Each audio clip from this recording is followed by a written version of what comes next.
Bien. Bonjour à tous. Bienvenue pour ce quatrième épisode de On Air, l'émission du No Code France dédiée à l'une des émissions, parce que bientôt il y en aura plusieurs, dédiées à Airtable. Donc je m'excuse d'avance, je suis un petit peu malade, donc si je parle avec le nez, c'est la raison. J'ai les mouchoirs à côté si j'ai besoin, et voilà. Avant toute chose, je voulais remercier Alexis, parce que vous voyez que je suis tout seul cette fois-ci. Jusqu'à maintenant, j'étais avec Alexis, et là, bon, bah, il m'a laissé dans le grand bain tout seul pour cette émission, donc j'espère que ça se passera bien. Puis je remercie Stan aussi, puisqu'il m'a coaché pour euh, la partie technique. Voilà, dernière remarque, l'esprit de cette émission, voilà, il y a un fil conducteur, mais si vous souhaitez discuter de choses, qu'on explore certains éléments dont je parle, n'hésitez pas à l'écrire dans le chat et puis j'explore. De toute façon, je vois le chat à côté de moi, donc il n'y a pas de souci. Alors, donc l'idée du jour, c'est de reprendre un petit peu le travail qui avait été commencé aux épisodes précédents, notamment le dernier. C'est-à-dire qu'on va repartir d'une base qui a été construite. Je vais revenir dessus. Et puis, on va réitérer. Et les trois grandes thématiques du jour vont être les tables synchronisées, puisque c'est des features qui sont arrivées à l'été 2020 dans Airtable et qui permettent voilà, de ne pas rester sur une base, mais de travailler sur différentes bases. Et quand on travaille dans une entreprise avec différentes équipes, c'est un point important. On va parler d'un champ particulier qui est tout en bas de la liste des champs, et donc beaucoup de gens ne l'utilisent pas trop ou ne savent pas trop quoi en faire. Et pourtant, il est très puissant. C'est le champ Last Modified Field, Last Modified Time, pardon. Et puis après, on va un petit peu utiliser ces concepts théoriques pour aller rajouter une brique CRM à ce qu'on a déjà construit. Donc, je vais revenir un petit peu sur ce qu'on avait fait les jours. Bonjour à tous, bonjour Xavier, bonjour Stan, bonjour Morim, bonjour Adrien donc, et bonjour Gildas.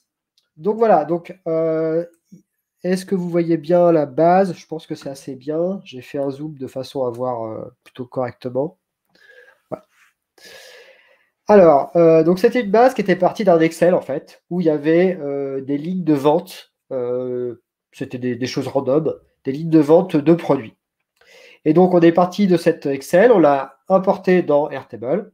La première chose qu'on a fait, c'est couper cet Excel en différentes tables correspondant aux différents objets qu'il y a dans un Excel de vente. À savoir, il y a des produits qu'on a mis dans une table à part. On a des vendeurs, donc des commerciaux. Euh, on a les commandes en tant que telles. Donc, en fait, ça veut dire c'est la table qui agrège toute l'information où on a voilà, la date de la commande, le client, le commercial qui a fait la vente, le produit, la quantité. Voilà, donc c'est un petit peu l'information de base. Et puis, la partie client. Donc, c'est Qu'est-ce qu'on avait quels sont les concepts qu'on avait travaillés? On avait utilisé quelques fonctions atypiques. Typiquement, par exemple, les fonctions, donc, notamment sur des dates. Donc, par exemple, les fonctions qui s'appellent from now et to now, qui sont des raccourcis pour, par exemple, calculer l'âge de quelqu'un à partir de sa date de naissance. Si vous faites from now à partir d'une date de naissance, vous avez directement l'âge des gens. Et on avait utilisé aussi voilà, donc c'était le type de fonction qu'on avait utilisé. Euh, Ensuite, on avait créé des formulaires pré-remplis pour, par exemple, pouvoir directement, dès la table de commande, en appuyant sur un bouton, ouvrir un formulaire et pouvoir commander directement pour ce client-là. Je ne vais pas ouvrir ça, mais parce que j'ai pas partagé, j'ai partagé Airtable, donc ça va être compliqué si j'ouvre l'onglet. Mais l'idée derrière, c'est que vous avez en fait un champ où vous allez construire l'adresse de ce formulaire pré-rempli, et puis ensuite vous utilisez ce champ-là dans le bouton. Donc ça fait que voilà, ça fait que voilà, c'est plus clean. Enfin, c'est la façon dont j'ai l'habitude de faire. Donc ça, c'est un élément. Et puis ensuite, on avait fait des automatisations. Le jour d'après, des automatisations pour fêter les anniversaires, puisqu'on avait les anniversaires des commerciaux. On avait fait des automatisations pour envoyer des messages sur Slack. On avait aussi fait des automatisations pour, excusez-moi, faire des relances de clients lorsqu'ils n'ont pas payé depuis 30 jours, par exemple. Voilà, des choses comme ça. Et donc, on s'était arrêté là la dernière fois. Donc, l'idée aujourd'hui, c'est, première, on va dire, section, de parler de table synchronisée. Pourquoi parler de table synchronisée? Parce que dans une entreprise, eh bien, on a différentes équipes. Et si on commence à mettre toute l'information d'Airtable dans la même base, on peut se trouver avec 25, 30 onglets. Et moi, je sais que chez des clients, ça m'arrive aussi d'encore avoir 25, 30 onglets. Table, excusez-moi, table. Et donc, l'idée, c'est de pouvoir sortir de l'information. Donc, comment ça marche? Alors, on va créer une nouvelle base qu'on va appeler Oder 4, on va l'appeler CRM, ça va préparer le travail pour tout à l'heure. Alors, non, on va en faire deux. On va faire d'abord ce qu'on va appeler RH. OK. Ça va marcher là? Ouais, voilà. Et l'idée, c'est que lorsque vous regardez la base de sales, vous avez une table qui s'appelle commerciaux. Et finalement, les commerciaux, ce sont des salariés parmi d'autres. Et puis, dans la table des commerciaux, si vous regardez bien, on a des informations qui ne sont pas des informations vraiment liées au commerce, mais qui sont des informations RH, les dates de et donc qui vont être gérées par l'équipe RH. Donc, c'est des informations qui n'ont pas d'intérêt à être ici. Par contre, on a besoin ici du listing des commerciaux, et il faut que ce soit à jour. Donc, ce qu'on va faire, c'est que plutôt qu'avoir une table ici, on va aller créer une table, on va créer l'équipe de l'entreprise dans la table RH, et on va simplement aller synchroniser juste les commerciaux ici. Donc, ça veut dire que les RH vont pouvoir gérer les données RH, et ici, on va exploiter juste les informations, le listing des commerciaux. Donc, pour ça, on va... alors, c'est un peu...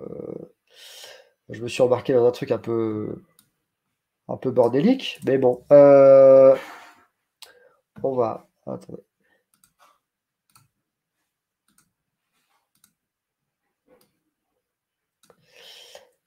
Hop. D'ailleurs, on pourrait...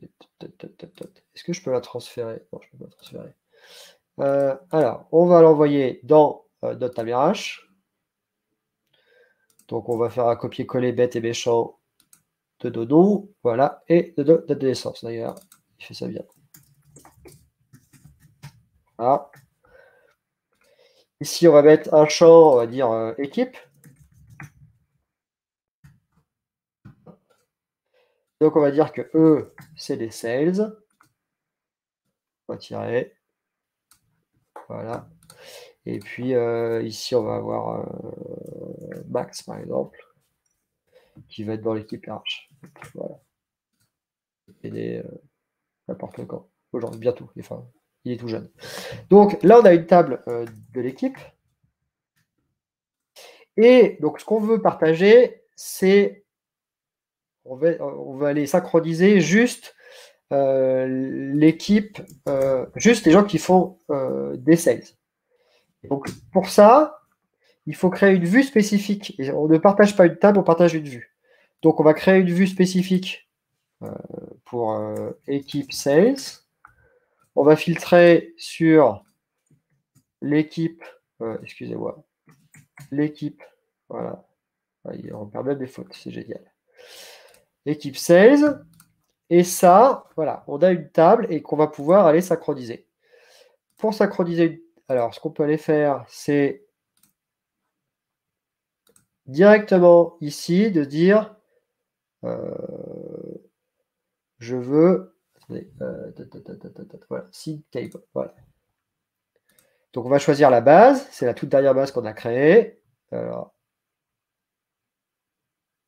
question.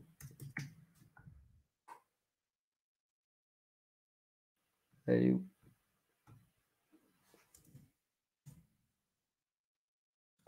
Ah, on va sélectionner notre table, on en a qu'une. Oula. Il y a du bruit là, c'est que mon écran fait des siennes. Voilà. C'est bon. Et on sélectionne la vue, l'équipe sales. Voilà. Et donc, ah oui, j'ai oublié quelque chose, mais c'est bien, j'ai fait l'erreur. Il faut d'abord partager la vue que l'on souhaite synchroniser. Donc, il est en train de m'ouvrir là. Voilà, il faut la partager. Voilà. Et accepter de faire la synchronisation. Une fois qu'on a fait ça, c'est parfait. On peut revenir ici. Ça, c'est synchronisé et faire OK. Alors, ici, c'est intéressant. On va sélectionner ce qu'on veut partager comme information.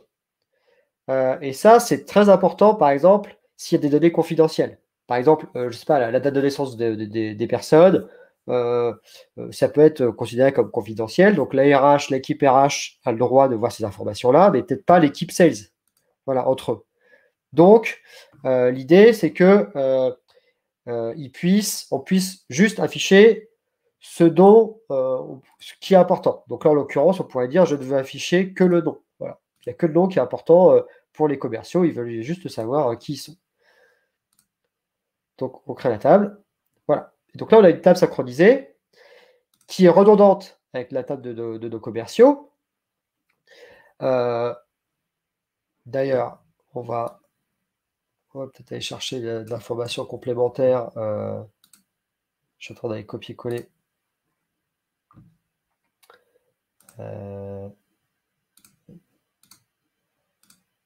Si je fais ça, est-ce qu'il va être d'accord? Il est d'accord. Magnifique. Donc, cette table des commerciaux, alors, donc, on voit que c'est lié à des ventes, c'est lié à des clients, et puis à l'histoire du manager. Bon, ça, on va laisser peut-être de côté.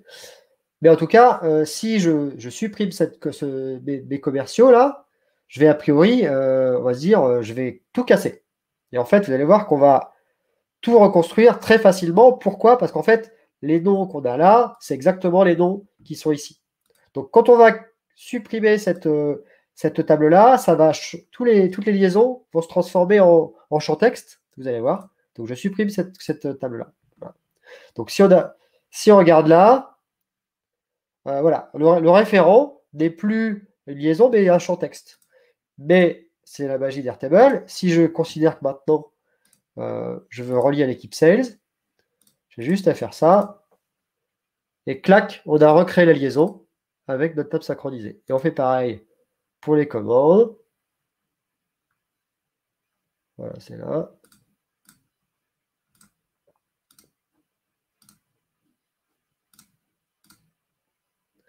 Et on fait pareil pour les produits, j'ai pas besoin. Je crois que c'est bon. Qu'est-ce que j'avais fait d'autre? Ça doit être bon. Voilà, bon. Ouais, c'est bon. Donc, Dites-moi si j'ai fait d'erreur, parce que en fait, on a reconstruit. Voilà. Et donc là, maintenant, ce qui se passe, c'est que c'est plus... donc ça, c'est, on va dire, l'écosystème de travail de l'équipe sales. Enfin, non, même pas, de l'équipe de logistique, finalement, qui va prendre les commandes et qui va les travailler. Et ici, c'est l'espace RH. Et donc, si demain, il y a un nouveau commercial qui arrive, Ben, qui est né en... Je sais pas. Voilà. Alors, juste dans les filtres, parce que là c'était un filtre qu'on utilisait pour dire en poste. C'est-à-dire, est-ce que la personne est encore en poste? Donc, on va un sous-filtre pour dire que c'est sales et il faut que la personne soit en poste. D'ailleurs, peut-être point d'interrogation. Voilà.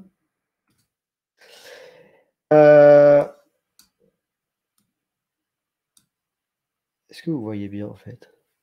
Ouais, si ça va. J'ai l'impression que... Ah oui, si c'est bon. Donc, si on revient ici, donc là j'ai rajouté un... Excusez-moi. Donc j'avais rajouté... Ah oui, non, parce que je ne l'ai pas... Excusez-moi. Je ne lui avais pas mis de... Voilà. Oui, donc Ben est un nouveau salarié. Et donc, alors, la synchronisation, ça ne se fait pas immédiatement. Ça prend une minute. Mais si vous voulez tout de suite synchroniser, il suffit d'appuyer là-dessus et voilà, Ben arrive. Et donc, Ben est disponible dans tous les formulaires pour faire une commande. Voilà. C'est-à-dire que si je veux faire une commande demain, une nouvelle commande, et que je veux intégrer, excusez-moi, et que dans cette commande-là, je veux renseigner le commercial, bah, Ben est immédiatement disponible. Et donc dans les formulaires.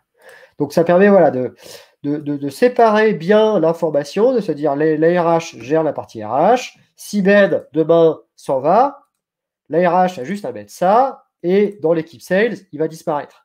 Et c'est là le problème que dans bien des cas, euh, euh, quand on a des Excel ou quand on a différentes bases non synchronisées avec les différentes informations, bah, l'équipe sales, quelque part, elle est à jour. Et puis ici, bah, finalement, il y a encore tous les anciens salariés. Donc, c'est important de vraiment savoir qui est en charge de l'information, qui va la modifier. Et c'est eux qui doivent avoir la base de base. Et ensuite, on fait des synchronisations. Donc là, on a fait comme ça. Autre point, donc on a les clients là. Donc les clients, on va dire, les entreprises deviennent des clients quand ils font une commande. Donc c'est logique pour moi que les clients soient ici. Par contre, on utilise aussi des clients dans la base de CRM, dans les relations, au quotidien. Et donc, et là, on va faire une autre base qui va être la base de CRM, qu'on va travailler après un peu plus largement. Donc, R4, et on va l'appeler CRM.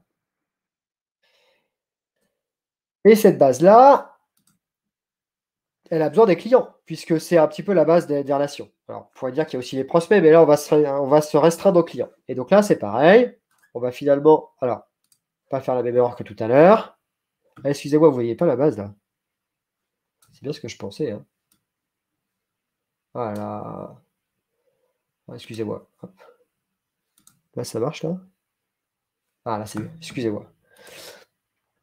Parce que parfois, il y a plusieurs onglets d'Airtable qui sont ouverts.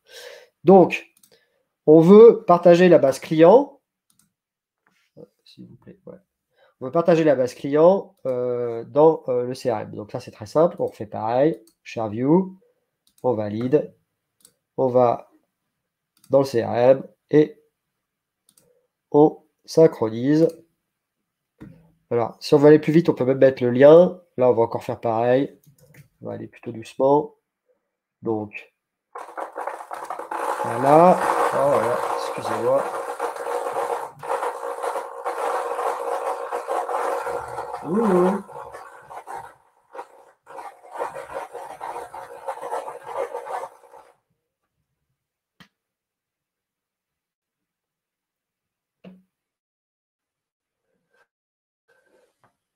Excusez-moi, ça va revenir. Ok, c'est bon. Alors, qu'est-ce qui se passe? Voilà, c'est bon. La table des clients et la vue. Alors la vue, en l'occurrence, on va tous les mettre. Mais on pourrait avoir une vue plus spécifique. Et là, au niveau des informations, là encore, de quoi a-t-on besoin? De pas grand-chose, finalement. On a besoin juste du nom. Donc, alors, on peut avoir besoin d'informations sur le nombre de ventes et le chiffre d'affaires, par exemple. Alors, on n'a pas le chiffre d'affaires, mais c'est des informations qui peuvent être intéressantes dans les interactions qu'on a au quotidien avec les entreprises. Donc, pour le coup, on va garder, on peut tout garder. Allez, OK. Donc, on a notre table qu'on va appeler client à nouveau, voilà, et qui sera la base pour notre CRM pour tout à l'heure. Donc voilà.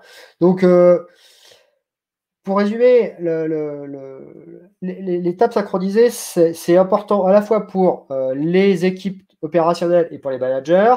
C'est important pour les équipes opérationnelles parce que ça permet en fait de réduire l'information accessible et donc c'est bien parce qu'ils sont moins perdus. Quand il y a 25 tables, c'est plus compliqué. Et puis ça permet aussi d'être au clair, de se dire, bah voilà, ça c'est la base des commerciaux. Ils décident dans leur réunion hebdomadaire qu'est-ce qu'ils vont changer et on fait les changements. Parce que c'est assez. Enfin, on m'a fait le retour que c'est assez frustrant de voir son espace de travail changer sans savoir trop ce qui se passe. Donc c'est bien de créer des bases par équipe de travail pour qu'ils aient la maîtrise. Donc ça, c'est le côté opérationnel. Et au niveau des managers, il y a cette question de confidentialité des données.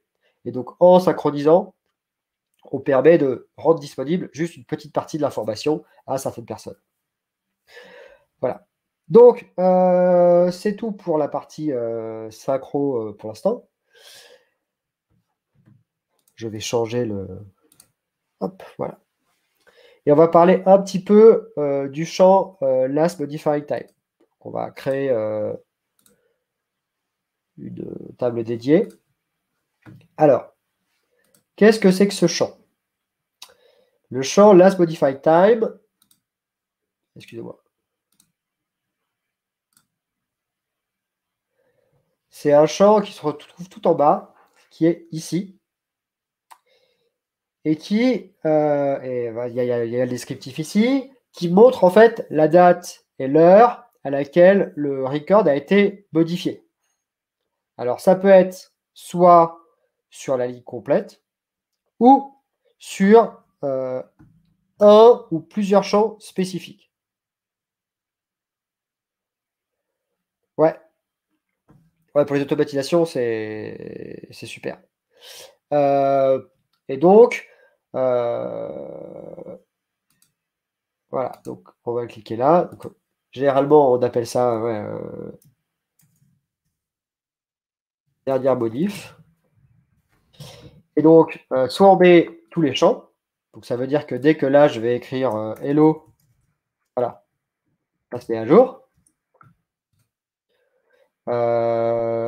Ici, quand je vais mettre voilà, une photo de chat. Je vais toujours mettre une photo de chat dans une vidéo. Ah non, 4. Ça. Voilà.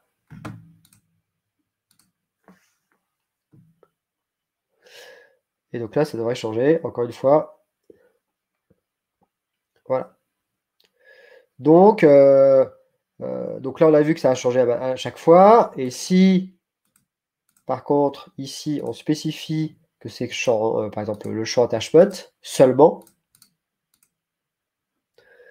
bah, dès que je vais changer quelque chose ici, euh, ， . 。 . 。 . 。 . 。 . 。 . 。 . 。 . 。 . 。 . 。 . . 。 . . 。 . 。 . . 。 . 。 . 。 . 。 . 。 . 。 . 。 . 。 . 。 . 。 . 。 . 。 . 。 . . ça ne va pas le prendre en compte. Donc voilà comment ça fonctionne, on va dire, concrètement. Alors, dans quel cadre ça peut être intéressant? Alors, moi, je l'utilise pas mal pour faire du tracking de process. C'est-à-dire que il y a pas mal, notamment les gens qui sont assez peu matures en Airtable. Au début, quand on transfère leurs Excel, typiquement, ils ont juste, par exemple, des tick marks. Et donc, on reprend ça et puis on reprend leur tick mark pour qu'ils puissent cocher leur case, quoi. Pour dire, j'ai fait ça, j'ai fait telle tâche, j'ai fait telle tâche. Et on va dire l'étape. Le problème généralement, c'est que lorsqu'ils écrivent j'ai fait telle tâche, ou voilà, j'ai envoyé un email par exemple, ils n'ont pas cette donnée temporelle de quand est-ce que je l'ai fait. Et le problème, et c'est un problème parce que lorsqu'ils doivent prioriser leurs tâches, comme ils n'ont pas cette information-là, ils savent qu'ils ont, par exemple, je sais pas, c'est email envoyé. S'ils ont coché, voilà, ils ont coché là aujourd'hui à cette heure-là, finalement, voilà, là ils ont une donnée temporelle, mais classiquement, généralement, ils n'en ont pas. Et donc, en faisant ça, on peut avoir la date de la dernière modif. Et donc, comme c'est un champ texte, on peut utiliser par exemple depuis le dernier email et puis faire une fonction qui va vous donner from now, non, to now. To now, et là vous mettez la dernière modif. Alors là, ça ne va pas donner grand chose parce que les dates sont, voilà, ça fait 3 minutes. Mais l'idée, c'est qu'ensuite, sur les différents dossiers, vous avez les envois et vous pouvez ensuite classer vos dossiers par ordre et avoir le plus vieux ou le plus jeune en haut. Donc, ça permet de prioriser le travail à faire dans les équipes. Donc, ce côté cochage de process associé à des dates. Alors, il y en a qui mettent, qui cochent. Il y en a qui peuvent directement mettre la date du jour pour dire que ça a été fait. Mais je sais qu'il y a des gens qui aiment bien faire ça. Autre point aussi, c'est ça, c'est les dernières mises à jour de documents. C'est-à-dire que quand on a un document dans une case, de savoir quand est-ce que ça a été fait, c'est vraiment une problématique qui peut être importante. Et donc, de notifier le fait que je veuille quand a été fait, quand a été attaché pour la dernière fois le document à la case, permet d'avoir cette information-là. Donc voilà. Et typiquement, si vous voulez garder par exemple juste la dernière version et qu'année après année, vous traitez des dossiers, en ayant cette date de dernière modif, ça peut être intéressant. Un point utile aussi, c'est que ces informations-là, si je ne me trompe pas, c'est-à-dire que là, on va faire quelque chose. On va remettre email envoyé. Voilà. Et si je me dis, par exemple, ce chat-là, j'ajoute à la colonne d'après. Voilà. Donc là, pour l'instant, la date n'a pas changé. Et si 4 mois plus tard, vous souhaitez changer ce champ-là et dire, moi, je veux savoir, finalement, c'était la date à laquelle la photo a été modifiée que je veux savoir, si vous changez, en fait, la date, il l'a en stock. Donc, ça veut dire que rétroactivement, vous pouvez quand même avoir l'information de cette mise à jour. Vous n'avez pas besoin même si la configuration n'est pas bonne, vous pouvez finalement à tout moment savoir dans n'importe quelle case depuis quand la case a été modifiée. Et donc ça, c'est vraiment un point assez intéressant parce que parfois, on ne sait pas que cette information sera utile et après coup, finalement, on peut l'avoir. Donc, ce n'est pas une configuration qui traque à partir d'un moment, c'est traqué tout le temps. Voilà. Et donc, Alors, Adrien me parlait du fait que pour les automatisations, c'était intéressant. Je ne sais pas si tu as un exemple particulier, Adrien, si tu veux en parler, je ne sais pas. N'hésite pas à décrire. Parce que là comme ça, j'ai pas d'exemple d'automatisation, même si j'ai dû le faire, je pense. Euh, si, N'hésite pas à donner l'idée. Il est peut-être parti déjà. C'est pas grave. Donc là, on a parlé d'étapes synchronisées. Oui, par exemple, effectivement. Par exemple, avec une automatisation, on peut se dire, si le document a plus de 4 mois, va me chercher la dernière version, des choses comme ça. Ou de se dire, je ne sais pas, si dans une case, on met le journal de la semaine, et ben de se dire, si, enfin voilà, ou le dernier. Imaginons, par exemple, on a, alors c'est un truc, on a le rapport d'activité de différentes entreprises. On peut se dire, et qu'on sait exactement à quelle adresse aller chercher le rapport d'activité, on peut se dire, si le temps depuis lequel le document a été téléchargé, ça fait 1 an, par exemple, et ben dans ce cas-là, tu fais tourner une automatisation sur Integromat ou Zapier pour aller récupérer la data et aller la remettre au même endroit. Donc ça peut être effectivement intéressant. Ok, donc on partait sur le CRM. Donc bon, un CRM, c'est un petit peu la base dans Airtable. Et l'idée d'un CRM, c'est de pouvoir traquer les interactions qu'on a avec les clients. Et il faut savoir qu'il y a beaucoup d'entreprises qui encore aujourd'hui, en fait, l'information avec les clients, c'est dans la tête des associés ou c'est dans la tête des gens qui font du commerce. Et ils te disent gentiment, ouais, j'ai 50 prospects, et malgré les 50 prospects, ils disent, non, mais j'ai tout dans la tête. Donc, on leur dit rapidement que c'est une bêtise. Et l'idée, c'est de faire un CRM. Donc, un CRM, c'est très simple. La base, c'est une base client et une table où on va finalement traquer l'information que l'on collecte sur ses clients. Donc, généralement, on appelle ça interaction. Et l'idée, c'est que, alors, on va peut-être supprimer notre table de test et puis mettre une nouvelle colonne de table. Donc, le principe de base, c'est on a des notes, on va choisir, on va lier à un client, excusez-moi, on va lier à un client. Et d'ailleurs, ce qu'on va faire aussi, c'est qu'on va aller chercher notre table synchronisée RH de commerciaux, parce qu'en fait, on a besoin aussi de savoir qui a fait l'interaction, généralement. Donc, on va faire une synchronisation et directement avec l'adresse. Là encore, on va rester juste sur le champ nom. Voilà. Donc voilà, on a notre équipe sales. Et donc les interactions, c'est le client, une date, on peut mettre l'heure, et puis, le commercial.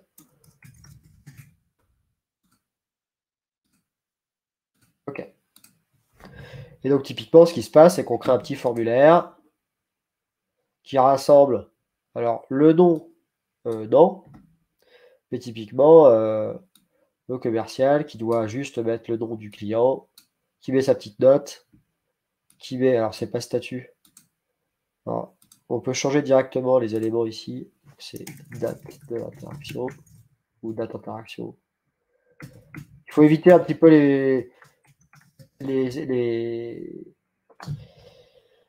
signaux un peu particuliers, notamment si vous voulez faire des champs pré-remplis dans des formulaires, il vaut mieux avoir des noms de champs qui soient qu'avec des termes sans accent et puis tout attaché. C'est ce qu'il y a de plus safe.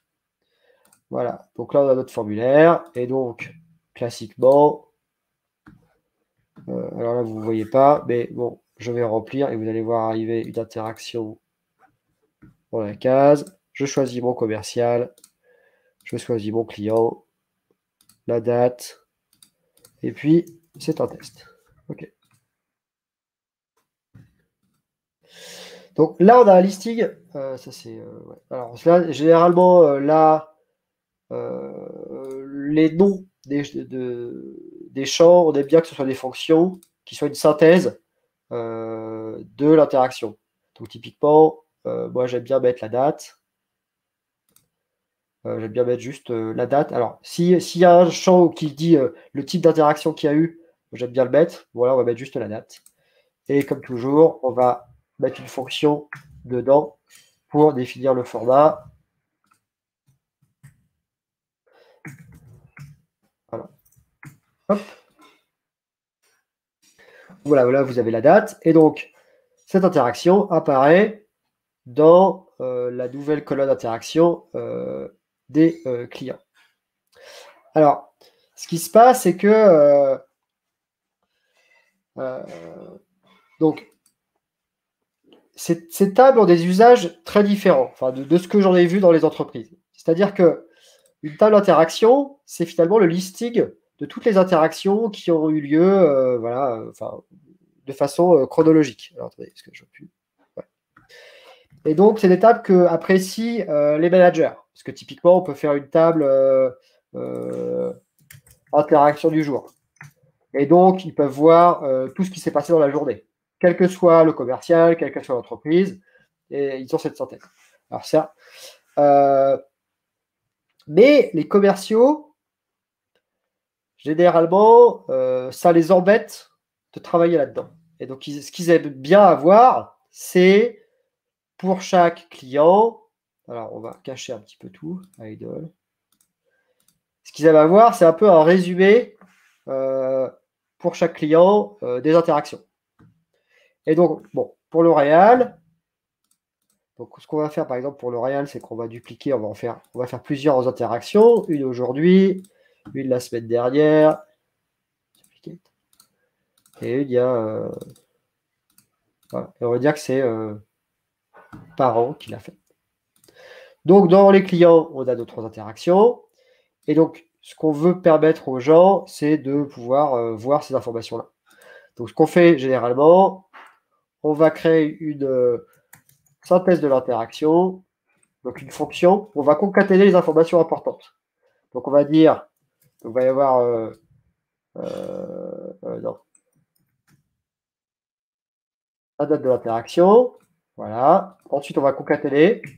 Alors, ça, c'est, je vous reporte à mes vidéos précédentes pour tout ce qui est fonction de concaténation. Et on va, par exemple, mettre le nom du commercial qui a fait. Et puis ensuite, on va mettre la note. Ah, j'ai fait une faute, évidemment. Qu'est-ce que j'ai fait là? C'est ça? Ah oui, d'accord. Oh, qu'est-ce qui se passe? Ah oui, non, d'accord.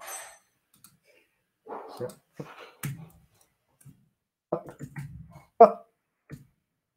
Alors, qu'est-ce qu'il dit?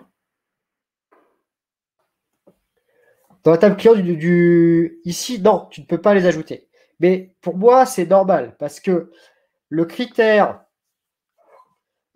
rentrer, par exemple, des prospects, ça, les commerciaux peuvent le faire. Donc, ça veut dire que là, sur la table des prospects, ou là où on met les prospects,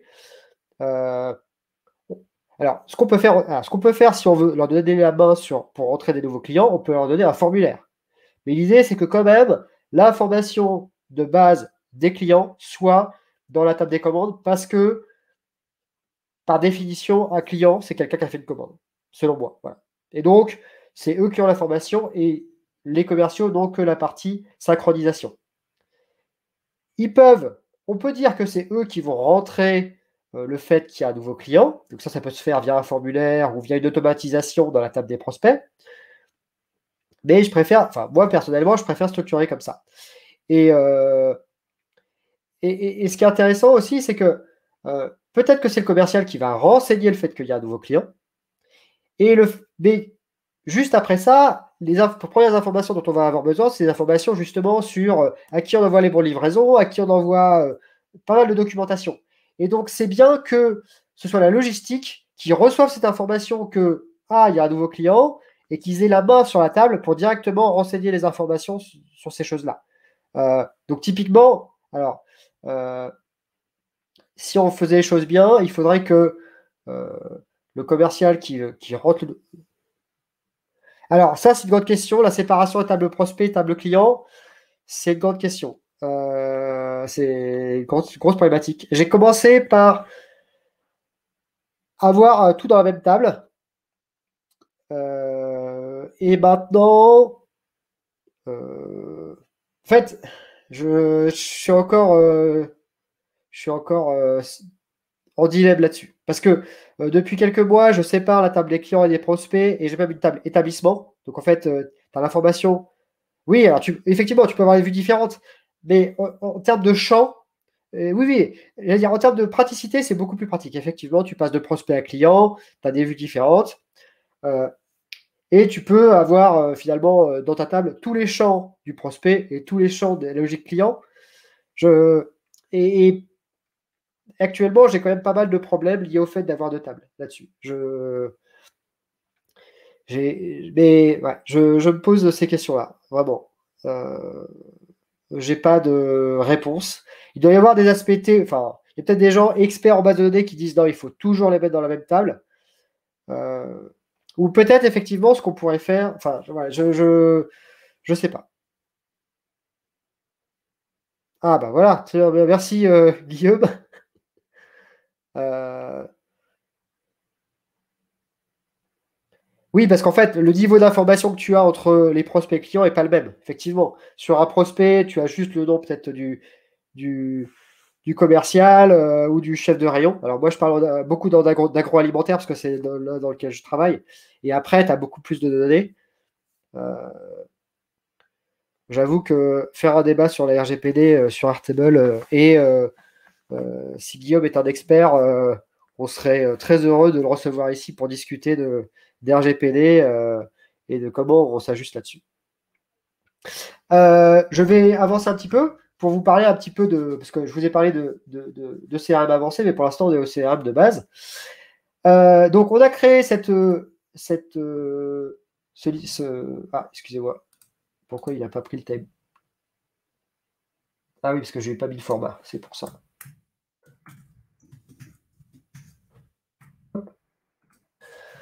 On a un format comme ça avec la date, le nom de la personne et puis le texte. Donc là, et c'est voilà, si c'est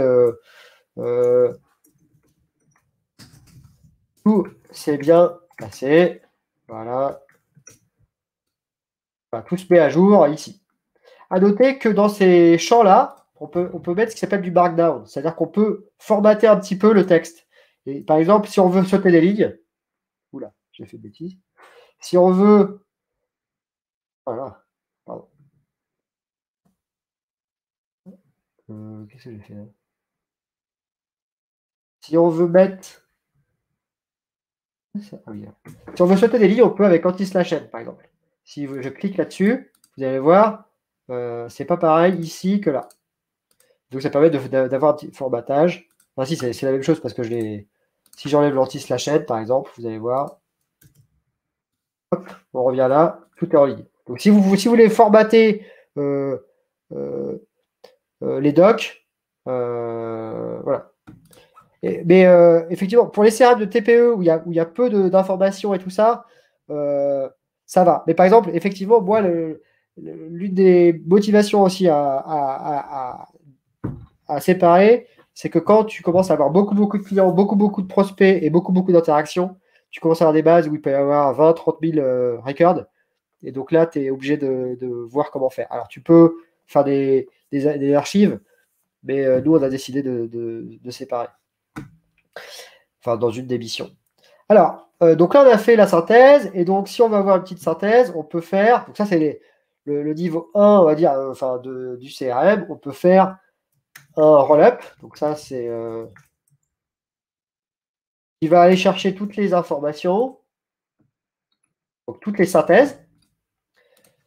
Donc, ce que vous avez dans un roll-up, c'est des tableaux. Donc, en fait, alors, si c'est des chiffres, vous pouvez faire des calculs. Si c'est des textes, c'est des espèces de fonctions sur ce qu'on appelle les arrays. Donc, 3 types de fonctions principales. Array join, ça va coller les textes les uns après les autres, mais vous pouvez faire pour qu'ils soient, et vous allez pouvoir identifier ce que vous mettez entre les deux. Si vous mettez array unique, donc ça va juste faire une liste de tous les éléments uniques, et compact, ça enlève voilà, les champs vides et les nuls. Voilà. Donc moi, ce que j'utilise essentiellement, c'est le join array qu'on utilise. Et puis, vous pouvez mettre quelque chose au milieu pour séparer les synthèses. Donc typiquement, c'est là aussi où je mets un anti/n pour sauter des lignes. Voilà. Donc si vous faites ça et que vous cliquez ici, vous allez voir, voilà, il y a des solides. Alors, ouais. Pourquoi j'ai deux solides là Bonne question. Je l'ai enlevé pourtant, anti/n.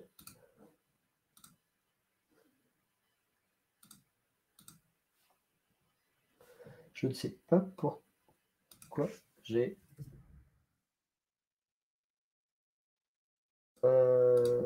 des morceaux de ligne. Il doit être quelque part dans le texte. Ça, c'est problèmes. Alors, c'est peut-être ici que les sautés de ligne sans faire exprès. Voilà, c'est ça. Les sautés de ligne, hop, voilà, c'est bon. C'est solide et c'est un petit peu pervers. Ok, donc là, on se dit, super, j'ai mon suivi. Le problème est que vous voyez qu'au niveau des dates, on est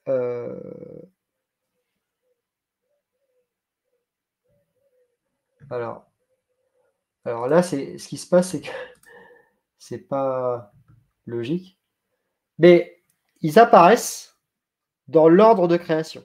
Donc normalement, celui-là devrait être le plus vieux.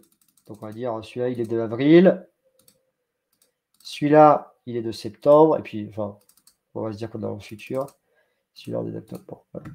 Et donc, si vous regardez, votre suivi, il est chronologique. Et donc, lorsque vous vous retrouvez finalement au bout de 6 mois, 1 an, avec 5 ans d'interaction, s'il faut scroller tout en bas pour aller voir toutes les informations, c'est chiant.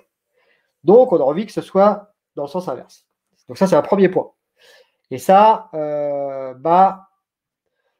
il y a une façon de faire, c'est-à-dire qu'il y a une application qui permet de batcher, de retourner toute l'information, sauf que ça se fait par vue Airtable. Donc ça veut dire qu'il faudrait aller faire ces changements-là dans toutes les vues que vous avez où il y a des synthèses. Et c'est problématique. Donc ça, c'est un premier point.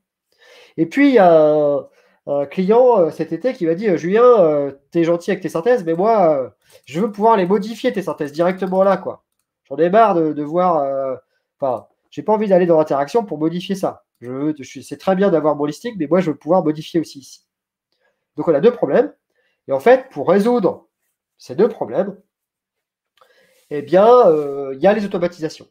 Et on peut créer une automatisation qui va permettre d'avoir toutes les synthèses dans le bon ordre et modifiable. Parce qu'en fait, on va aller renseigner dans un champ texte, alors, qu'on va appeler synthèse 2,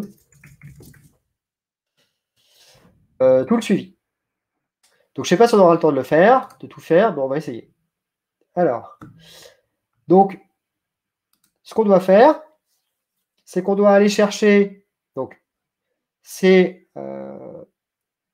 l'automatisation ce qu'elle doit faire. Lorsqu'il y a une nouvelle interaction qui arrive ici, elle doit aller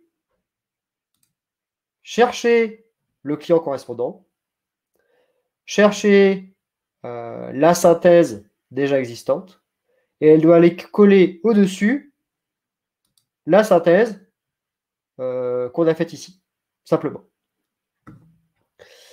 Donc, on va essayer de faire ça. Donc, on va créer l'automatisation add interaction tout suivi. Donc, le critère, c'est juste un nouveau record dans les interactions. Alors, OK. Et on va, donc, ce qu'on va faire, c'est qu'on va, excusez-moi, pourquoi ça... Donc, L'étape d'après, c'est d'aller chercher un record qui doit être... Donc, on va aller chercher dans la base client un record qui répond à une condition qui est que son nom est égal. Alors, on va voir un problème de ces requêtes, c'est que vous allez voir, je n'ai pas accès au terme de la liaison. Donc, face à ça, il y a plusieurs options. Soit on fait une automatisation pour que lorsque dans l'interaction, on remplit un client, il y a une colonne à côté qui se remplisse avec le nom du client en texte, en fichier texte, et dans ce cas-là, je pourrais le renseigner là. Ou alors, la méthode que j'utilise actuellement, c'est que j'affiche les record ID.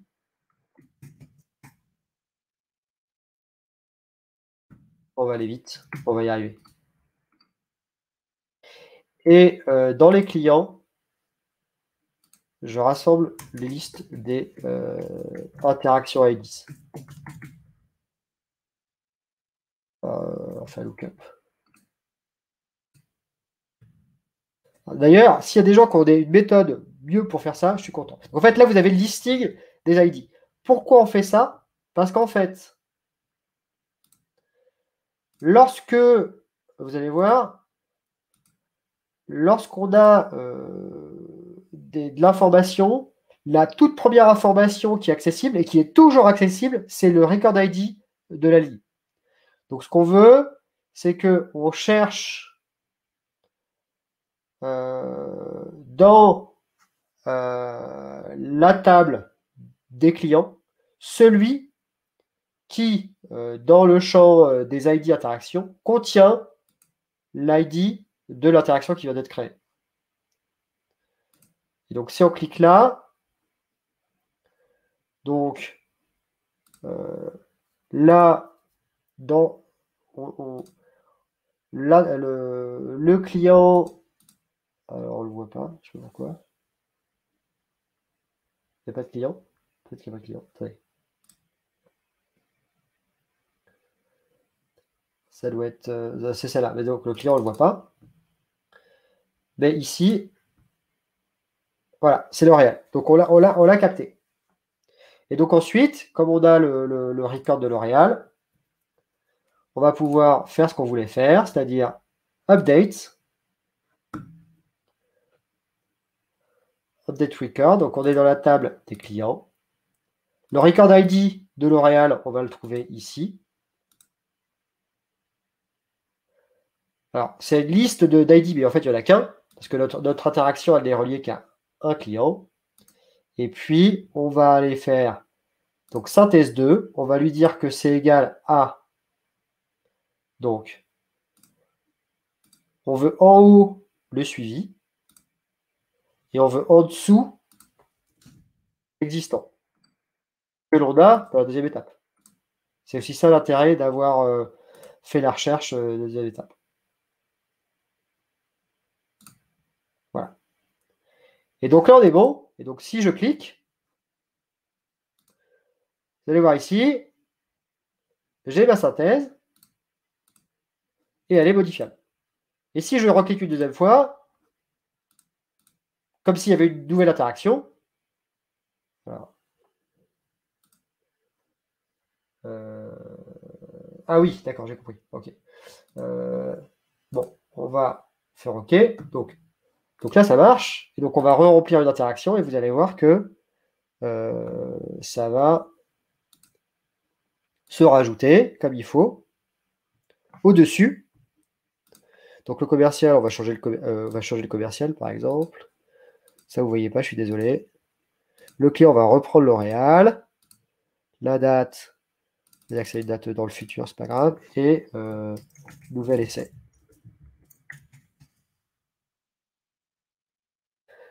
Voilà, j'ai validé le formulaire. L'interaction arrive ici, nouvel essai.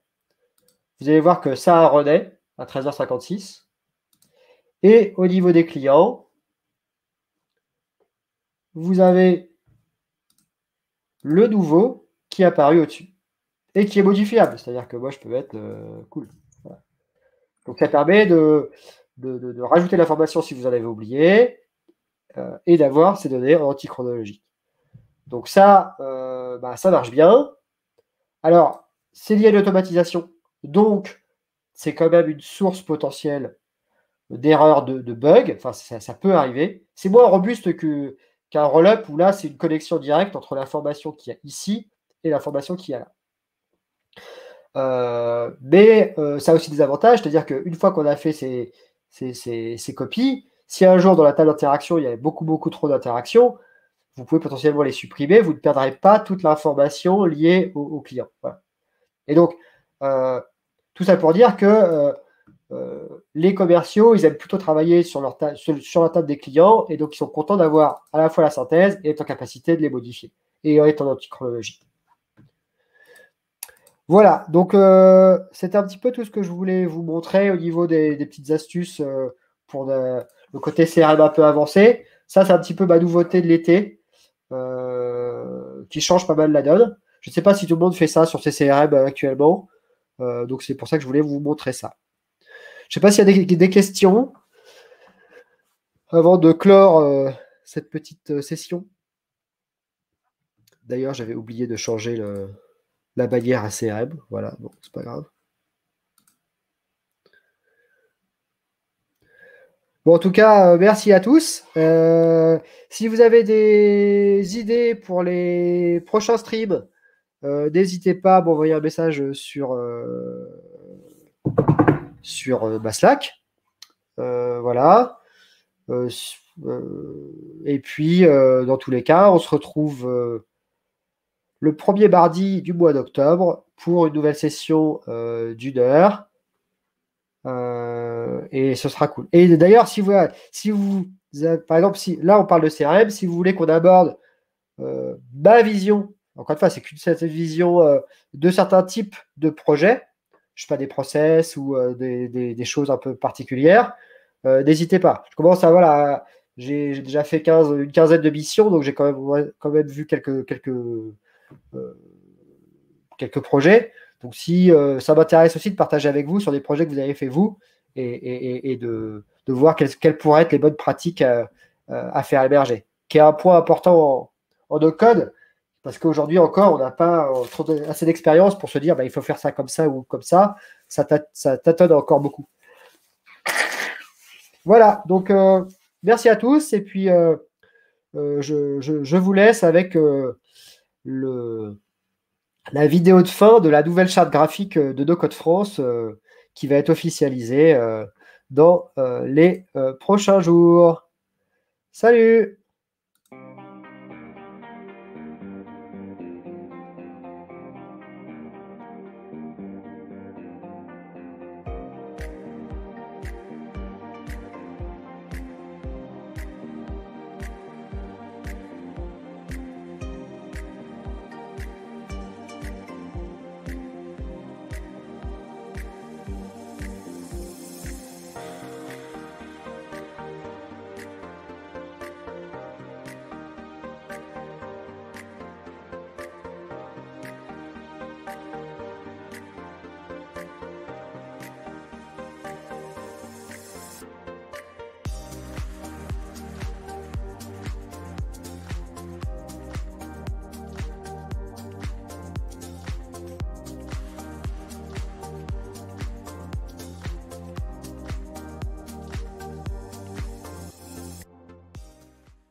Je suis encore là. Si vous voulez discuter encore 5 minutes, c'est possible. Là, je suis en train de répondre à Jocturp sur la compta. Ça dépend. Ouais. Sur la compta, en fait, comment dire, Airtable, c'est pas un outil pour faire des calculs et faire des gros tableaux avec des entrées en horizontal et en vertical. Ça marche pas très bien. Je sais que c'est pas des choses que j'ai eu à faire. Alors, compte analytique, je sais pas quel périmètre tu mets dans le compte analytique.